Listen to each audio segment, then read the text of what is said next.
My hello to everyone. As you have seen, the title of this video is an approach to psychiatry residency. Okay, so this is from my side basic things, the basic tips to keep in mind for those students who are starting their residency program in psychiatry. You might have noticed this video is a little different from others because in this video I'm going by the way I teach to my students. So it's not a slide based video. I'm going to write the basic tip. First of all, the key things in learning psychiatry to be kept in mind while doing residency. The first important thing is avoid biases. All of you have read something about psychiatry and psychiatric disorder in MBBS days or in your pre-PG days. I'm not saying that knowledge is not useful, but please don't be biased. When we read in pre-PG days, we read absolute crisp information. For example, grimacing is seen in hebephrenia, this sign is seen in this disorder, this symptom is seen. So I've seen when the first year resident join and they see a symptom or a patient not matching with their information about of psychiatry and disorders they already have, they get confused. Okay, please understand psychiatric disorder have varied presentation and not like the most commons which we teach to you in the pre-PG or you read for your undergraduations. So you have to avoid the biases. Okay, be very open to learning. Okay, be open to learning. Understand as if everything is new to you, not comparing with the information you already have. You can utilize that information, but don't contrast. Okay, be very open. So, learn from all possible sources. It's not only the teachers in your department which are making you learn, your seniors, your colleagues. And one thing which was said to me by my professor of psychiatry, who is currently HOD, is learn from your patients. Actually, what happened was my professor said, your patient is a book to you, he will teach you psychiatry. I didn't understand initially what he meant. He was Professor Suresh Chakravarti, with due respect to him.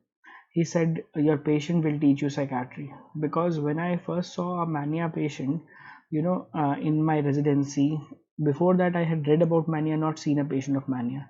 And then whatever I see in ward or in OPD, I correlate it theoretically with the points I read from the book. This is the very important part of learning psychiatry. Whatever patient you see, you correlate it what the symptoms in the book. That way you understand the clinical approach to the patient. Second important thing I always recommend to residents is make daily notes of psychiatry. It's not about daily theoretical notes, it's what you learn from wards and rounds, it's what you learn in the academic programs. All of you should have one notebook, one copy. Okay, okay. So where you can make notes. These are very helpful for your exam viva because many times the case related topics asked in the viva are those which are discussed on the rounds. Okay, for example, you are seeing a patient of schizophrenia in the round and the professor asks about something related to family dynamics, something related to one specific finding, and when you actually present that case in your exam, the same point is asked. Okay, while making daily notes, please value experiences. I have learned a lot from the experiences of my professors. These are not in the books. My professor said, use this particular antipsychotic in this patient. I have used such antipsychotic in many of such patient and it has shown good response. And he might he have used it in more than 100 200 patients.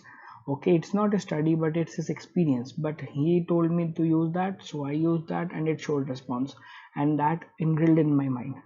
Okay, so when I learn from his experience, it helps. Okay, and every single lecture every single webinar, whatever you attend, counts. Don't believe that this lecture may not be useful. I am not yet prepared to attend it, because many times what the resident expect is a structured learning. So this is another third tip for the resident. Don't expect a structured learning program. Okay, there's nothing mentioned in the postgraduate training like we have in MBBS training, that this is what you are supposed to learn in the first year of residency, this is what you are supposed to learn in the second year of residency, this is what you are supposed to learn in the third year of residency. Okay, so your exam is at the end of third year, but suppose you enter first year of residency and you saw a case within first 2 months of residency. I will say you learn about this case here itself, because it is possible that that case or that protocol or that new thing you may not be able to see in the remaining 2.5 years of residency. Example, when I entered first year, within 3 months I saw rapid neuroleptization. You will read about it. It's a heavy dose of haloperidol given. It was just 1 month of residency and I saw a patient being given, and I don't know why, but during my entire 3 years of the remaining residency I never saw that thing being used again. And whatever protocol or treatment you see being used in residency, you remember it. Okay, because it is under guidance. So suppose I saw 3-4 cases of ab reaction being done in my department, so when I saw this I remembered it. So please don't expect, when I was seeing that case, somebody might say this is not for first years, this is not for second years. Residency is from day one, you learn about everything. So it's not like this is for the first year, this is for the second year, this is for the third year. So don't expect a structured program in residency. Okay, try not to miss the patients. Try not to miss the patients of the ward. For example, there is one patient diagnosed with anorexia nervosa in another unit of your hospital or under another consultant, and that patient is not being seen by you, but it is possible that such cases don't come very often. So I will advise you to share the cases amongst yourselves. At least once you must see those cases, discuss cases, because the first 6 months of your residency will go in learning of history taking and mental status examination. The most important two parts of the residency. The first few months of the residency go in learning this. So try to do this with as much as cases as possible, because you learn this art with your experience and practice. Okay, okay, and please value CL psychiatry calls. What do I mean by CL psychiatry calls? Consultation license psychiatry, that is psychiatrist on call. When you get a call about a psychiatric symptom or a disease in a medically ill or a surgically ill, so sometimes when your senior is going, I'll suggest you to accompany, because this is a very good learning experience, especially when you are attending casualty calls. Because when you start your practice, the first cases you get is CL psychiatry based. Pure psychiatry cases come later to you in your practice. So please value all the CL psychiatry calls. Then the next point I want to mention is, please be careful about the curve of learning in psychiatry. Actually, unlike in surgery, the curve of learning in psychiatry according to me is very different. Okay, so when you start your residency program, your knowledge of psychiatry may be this. Within first 6 months, or let's say 8 months of residency, your knowledge reaches to this level. Then gradually it slowly reaches and eventually attains a plateau phase. So by the end of second year and by the end of third year, you almost know similar things. So 70% of the learning of psychiatry happens in the first 1 year or 8 months. That makes you very, very, strict about the diagnosis. Please don't be strict about the diagnosis in the very first year. Think about DDs, discuss about differential diagnosis rather than a firm diagnosis, and don't try to be very quick in diagnosing. Sometimes I've seen residents telling each other, I diagnose this case in 5 minutes, 10 minutes, 20 minutes. It's not a dermatology spot diagnosis or a radiology spot diagnosis. After all, it's psychiatry. So it takes some time. So avoid very fast diagnosis. It's not important how quick you make a diagnosis, it's about your approach. Okay. And when discussing a case, please think about from treatment perspective, always and always pharmacological as well as non-pharmacological. Think about every case what we can do as non-pharmacological intervention, counseling, psychotherapy, behavioral intervention.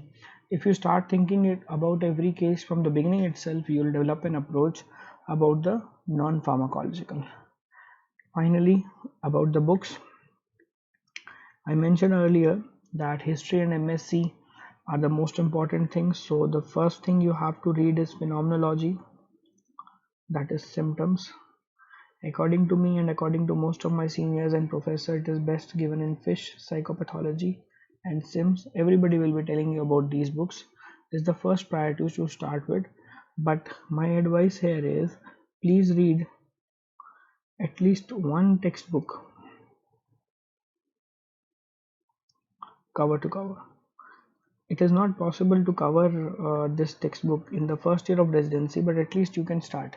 What happens is we try to read important topics more in depth. For example, your seminar topics, you have to present a topic. That topic you read in depth, but some topics which are not of to be supposed to be presented by you, you don't read them at all. I suggest at least once you must read every disease. Residency is not about important topics. So once you have to read every topic, you can revise important topics. Okay. In first year, I also suggest you to cover a bit of psychopharmacology basics from Stoll, an excellent book on psychopharmacology, and some psychology basics, the initial few chapters. If you can learn it yourself or from your respective psychology teachers, either from Barron or Morgan. Okay, textbook, many people will be telling you about it. And then one special announcement which I want to make regarding this. Okay, I'm planning a special lecture series for PG students in psychiatry. This lecture series, some portion will be available on YouTube channel, but the majority portion will be available on eMedico's app. It's a DAMS app where I'm planning some lecture series.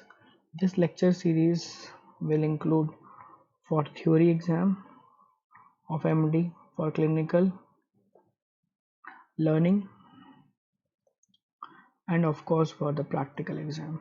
The only difference between this lecture series and all the webinars, seminars you are attending is, like you have seen, it is a purely pen plus paper based teaching, like what I have been doing in last 5-10 minutes. I always believe that this has much more impact than a PowerPoint based teaching. We have been taught in our school days like this, chalk and board, chalk and blackboard, pen and paper. I always believe in writing more than showing and demonstrating. When I'm teaching students, it's not a webinar or a seminar or a slideshow which I'm supposed to make. I'm supposed to write and you are supposed to write. Okay, so this is how we teach for the pre-PG students as well, and my target is to plan similar for PG students as well. It's just my plan. Okay, some introductory lecture about this I'll be uploading on this YouTube channel where you are seeing this video. All right, that's all about this video today. Thank you very much for listening. Wish you all the best.